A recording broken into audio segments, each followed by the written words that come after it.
আসসালামু আলাইকুম, কেমন আছো সবাই? আমি আলহামদুলিল্লাহ ভালো আছি।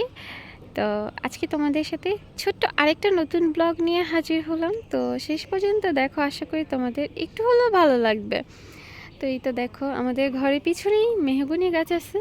তো এইখানে দেখো কতগুলো মেহগনি ফুল পড়ে আছে। দেখো কতগুলো, একদম অনেকগুলো পড়ে আছে। দেখো এই ফুলগুলোর পিছনে না, মানে এই যে ফুল হয় না, এই ফুলের পিছনে তোমার একটা কমলা কালার হয়, এই কালারটা খুব ভালো লাগে। তো মাশাআল্লাহ ভালো লাগে। তো তোমাদের আমি একটু ঘুরে ঘুরে দেখাই কেমন। আসো, আমি আমাদের আজকে পুকুর পাড় দেখাবো তোমাদের।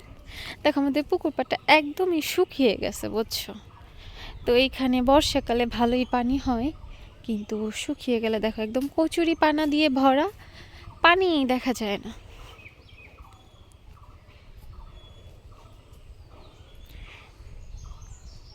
তো এইদিকে আমাদের এইদিকে অনেক খেজুর গাছ, তাল গাছ আছে প্রচুর। তো দেখো ওইখানে অনেক তাল পড়ে একদম তালের শ্বাস হয়ে আছে। দেখো পুকুর পাড়।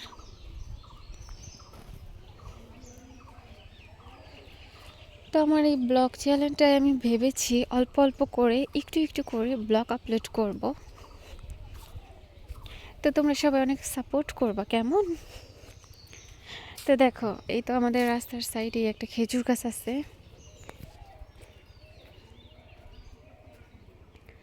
আর দেখো আমাদের একটা কলার কলার ওই যে কি বলে ওটাকে, কলার কাইট বা কলার থোর যেটাই বলো, এই তো বের হয়েছে। তো এটা সম্ভবত কাঁচকলা বের হয়েছে, বুঝছো?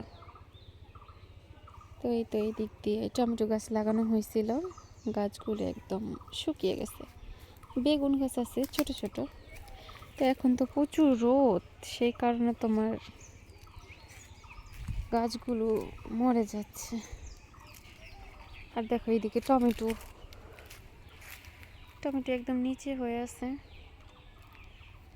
এই দেখো টমেটো পাকেনি, এটা কাঁচা টমেটো। তো এইদিকে অনেক কচু শাক আছে। তো এই কচুগুলো না গলা ধরে, বুঝছো? ওইখানে একটা ডাঁটা হয়ে আছে, লাল শাকের ডাঁটা। আর আমার বোন এইখানে মিষ্টি কুমড়া গাছ লাগিয়েছে। দেখো মিষ্টি কুমড়া পাতাগুলো কত বড় বড়, মাশাআল্লাহ দেখো। আর ডোগাটা দেখো কত মোটা হয়েছে। তো ভিডিওতে হয়তো বা চিকন দেখা যাচ্ছে, বাট এটা সামনাসামনি অনেক মোটা হয়েছে। তো এখন প্রচুর রোদ, আমি এখান থেকে চলে যাই। দেখো কত সুন্দর লাগে না বলো, খেজুর গাছ, তাল গাছ। মানে আমাদের মাদারীপুর জেলায় তোমার আগে আমাদের এই এলাকাটায় খেজুরের রস তোমার গাছে থেকে হাড়ি নামাতো, আমরা খেতাম।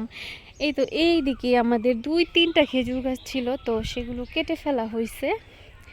তো এখন যে খেজুর গাছগুলো আছে তোমার, ওই যে দেখো, এই যে খেজুর গাছটা দেখা যাচ্ছে, আমাদের এই খেজুর গাছটা এখনই খেজুর হয়েছে, বুঝছো? উপরে এখনো পাকে নাই।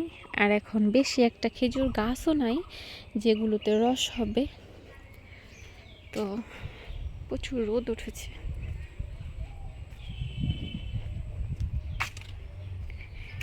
তো তোমরা সবাই অনেক বেশি শেয়ার করে দিবা এই ছোট ছোট ব্লগ ভিডিওগুলো। তো খুব খুব কষ্ট হয় ব্লগ ভিডিও বানাতে। তো তোমরা যারা ব্লগ ভিডিও বানাও তারা অবশ্যই জানো, ইনশাল্লাহ এই চ্যানেলেও সবসময় ভিডিও দেওয়ার চেষ্টা করব। তোমরা সবাই সাপোর্ট করবা কেমন। আর এটা দেখো, এটা হয়েছে তোমার সম্ভবত কি গাছ বলে, হিজল গাছ সম্ভবত এটা, বুঝছো? হিজল গাছ। তো একদমই ছোট্ট একটা ব্লগ ভিডিও তোমাদের সাথে শেয়ার করছি। তো ভালো লাগলে অবশ্যই লাইক, কমেন্ট অ্যান্ড শেয়ার করে দিবা। তো তোমরা সবাই ভালো থাকবা, আমার জন্য, আমার পরিবারের সবার জন্য মন থেকে অনেক অনেক দোয়া করবা। আসসালামু আলাইকুম, আল্লাহ হাফিজ।